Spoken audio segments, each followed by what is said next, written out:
Amigos. അങ്ങനെ ഇന്ന് നമ്മൾ പാരീസിൻ്റെ ബാക്കി കാഴ്ചകളിലേക്ക് കിടക്കുകയാണ്. ഇന്ന് നമ്മൾ ആദ്യം കാണാൻ വന്നിരിക്കുന്നത് ഈ ആർക്ക് ദി ട്രിയംഫാണ്. കാണുമ്പോൾ ഇന്ത്യ ഗേറ്റ് ഒക്കെ പോലെ തോന്നുന്നുണ്ടല്ലേ. കാഴ്ചയിൽ മാത്രമല്ല വേറെ കുറേ കാര്യങ്ങളിലും ഇന്ത്യ ഗേറ്റിനോട് സാമ്യമുണ്ട്. ഈ ആർക്ക് 1806 നെപ്പോളിയൻ ബോണോപാർട്ട് തൻ്റെ സൈന്യത്തിൻ്റെ വിജയാഘോഷത്തിനായി നിർമ്മാണം ആരംഭിച്ചാണ്.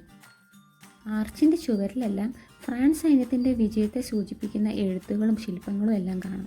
ഫസ്റ്റ് വേൾഡ് വാറിൽ മരിച്ച ഒരു ഫ്രാൻസ് സൈനികൻ്റെ എറ്റേണൽ ഫ്ലെയിമും ഇവിടെയുണ്ട്.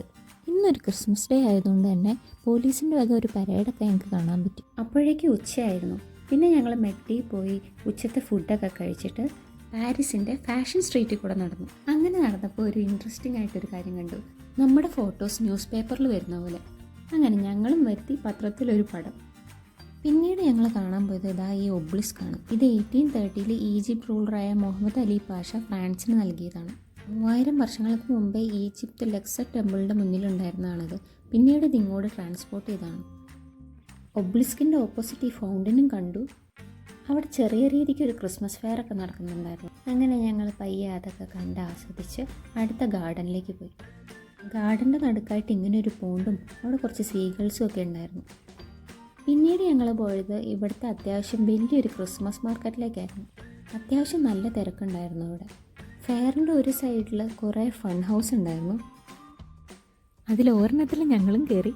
നല്ല രസമുണ്ടായിരുന്നു.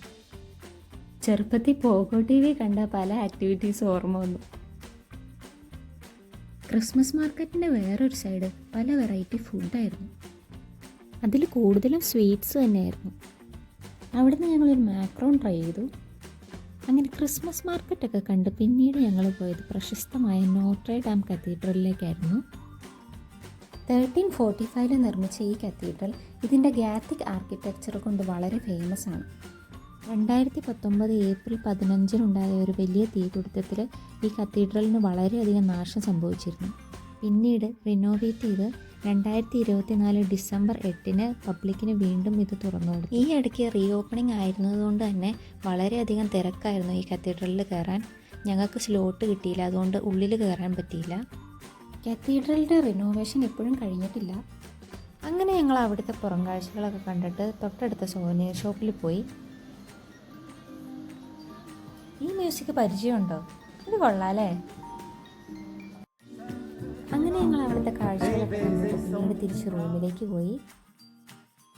ഹോട്ടലിൻ്റെ അടുത്തുള്ള കടയിൽ നിന്ന് ചിക്കനും തായ് റൈസും ഒക്കെ മേടിച്ച് പിന്നീട് അതൊക്കെ കഴിച്ച് കിടന്നുറങ്ങി. അപ്പോൾ പുതിയ വിശേഷങ്ങളുമായി അടുത്ത വീഡിയോ കാണാം. ബൈ.